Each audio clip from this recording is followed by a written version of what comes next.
Friends, आज की short analysis में हम डिस्कस करेंगे जिंदाल वर्ल्ड वाइड स्टॉक के ऊपर। दोस्तों, आप लोगों को बता दूं कि ये स्टॉक मार्च 2024 से करेक्शन के अंदर चल रहा है। मोटा मोटी देखो तो दोस्तों इसने 4 महीने यानी पूरा एक क्वार्टर करेक्शन में बिता दिया।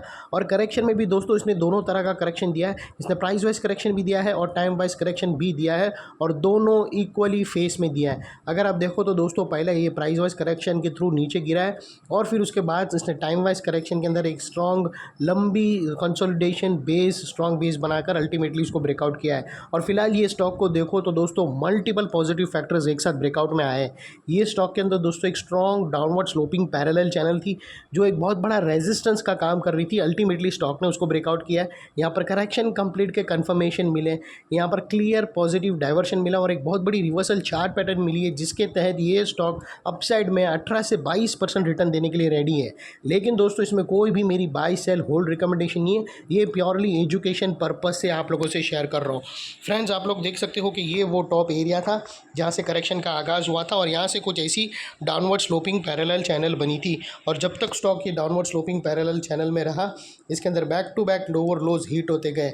अगर आप देखो तो दोस्तों पहला लोअर लोज यहाँ पर हीट हुआ, सेकेंड लोअर लोज यहाँ हीट हुआ, थर्ड लोअर लोज यहाँ पर हीट हुआ, और फोर्थ लोअर लोज यहाँ हीट हुआ। और जैसे ही दोस्तों ये downward sloping parallel channel upside में ब्रेकआउट हुई, इसने मल्टीपल हायर हाइस को एक साथ ब्रेक करके उसके above high volume sustain closing देकर कंफर्म कर दिया करेक्शन इज कंप्लीटेड। यहाँ पर दो बड़ी चीज़ एक साथ हमें मिली दोस्तों।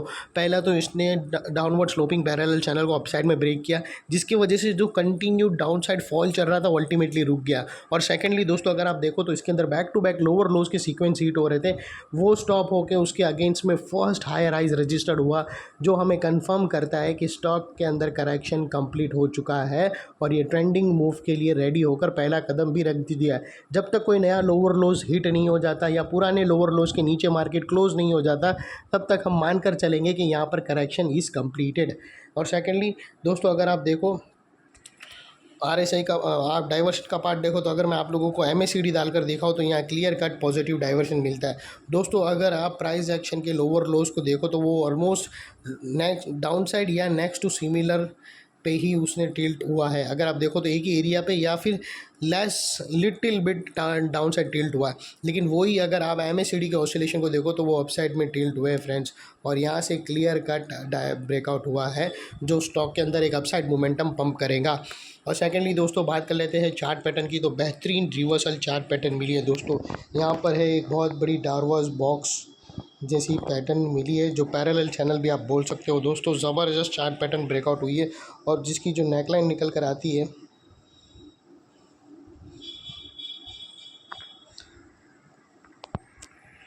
जिसकी नेकलाइन समवेयर अराउंड 365 के आसपास आती है, जिसको हम ब्लू में कर देते हैं। और दोस्तों ब्रेकआउट के बाद एक इमीडिएट रेजिस्टेंस भी था जो स्टॉक ने उसको फेस किया, लेकिन उसके ऊपर भी क्लोजिंग चाहिए एक बार। और दोस्तों अगर आप ये जो इनसाइड रेंज है, ये जो इतनी बड़ी पैरेलल चैनल जो बनी है, ये पैरेलल चैनल की जो इनसाइड रेंज है दोस्तों, ये 18 से 22% की है, जो यहाँ से ब्रेकआउट हो चुकी है। और यहाँ से हम अनदर 18 to 22% रिटर्न देंगी। और लेकिन दोस्तों एक और चीज़, यहाँ पर नेकलाइन के पास इमीडिएट एक और रेजिस्टेंट है 375, उसके ऊपर भी क्लोजिंग देना अनिवार्य है, वो भी बहुत इंपॉर्टेंट है। और दोस्तों यहाँ पर स्टॉप लॉस के दो सिनेरियो बनते हैं। पहला सिनेरियो जो ब्रेकआउट कैंडल है लो, उसके नीचे भी रख सकते हो, ये एक स्ट्रॉन्ग सपोर्ट है। और सेकेंडली ब्रेकआउट कैंडल का जो लो है वो समवेयर अराउंड 350 के आसपास आता है फ्रेंड्स, वो एक इम्पॉर्टेंट सपोर्ट है। और सेकेंडली अगर आप देखो तो कायदे से एक्चुअल इसका जो स्ट्रॉन्ग सपोर्ट खड़ा है वो तकरीबन 328 के पास है। तो आगे अपने एडवाइज़र को पूछकर आप अपने हिसाब से इसको मैनेज कर सकते हो। 325 के आसपास, अगर 325 के नीचे क्लोजिंग आ गई डेली, तो स्टॉक बहुत ही डाउन साइड आ सकता है, और फिर यहाँ से लोअर लोज के सीक्वेंस वापस ओपन हो जाएंगे। और दोस्तों और अभी अपसाइड में जो टारगेट निकल कर आते हैं वो तकरीबन 18 से 22% के आते हैं, वो तकरीबन 440 के टारगेट्स हैं फ्रेंड्स। 440 के इसके नेक्स्ट टारगेट है, जिसको हम ब्लू में कर देते हैं। और दोस्तों ये वो एरिया है जहाँ पर स्टॉक रेजिस्टेंस फेस करेगा, जिसको हम ब्लू में कर देते। और दोस्तों यहाँ पर अगर आप रिस्क टू रिवॉर्ड रेशियो देखो तो आपका रिस्क का एरिया फ्रेंड्स इतना रहेगा और रिवॉर्ड का एरिया इतना बड़ा है। ये ऑलमोस्ट 1:2 का रिस्क टू रिवॉर्ड रेशियो है जो काफ़ी फेवरेबल है फ्रेंड्स। और सेकेंडली दोस्तों ये जो नेकलाइन के पास वाला एरिया है वो बहुत ही इंपॉर्टेंट एरिया है। अगर आप देखो तो यहाँ पर मल्टीपल पॉजिटिव फैक्टर्स एक साथ ब्रेकआउट होते हुए मिले। यही एरिया पे दोस्तों अगर आप देखो तो हमें downward sloping parallel channel upside में ब्रेकआउट होते हुए मिली। यही एरिया पे दोस्तों लोअर लोज हायर हाइज में शिफ्ट हुए। यही एरिया पे दोस्तों हमें एक क्लियर कट पॉजिटिव डाइवर्शन मिला MACD के थ्रू। और यही एरिया पे दोस्तों एक बहुत बड़ी पैरेलल चैनल ब्रेकआउट होते हुए मिली। तो दोस्तों जो एरिया अभी तक एक स्ट्रॉन्ग रेजिस्टेंस था वो अल्टीमेटली स्ट्रॉन्ग सपोर्ट बनकर खड़ा है। और जैसे ही ये स्टॉक अपसाइड में जाएगा और ये जो ब्लू एरिया ब्लू लाइन है जहाँ एक सेलिंग प्रेशर बैठी है या उसके पास या उसके आसपास किधर भी अगर रेजिस्टेंस फेस करके वो नीचे आना स्टार्ट हुआ, रेड कैंडल बनना स्टार्ट हुई और वो नेकलाइन को रीटेस्ट करने आया, तो दोस्तों ये एरिया सामने आके एक स्ट्रॉन्ग सपोर्ट का काम करेगा और स्टॉक को अपसाइड में पुश करेगा या कंसोलिडेशन में पुश करेगा।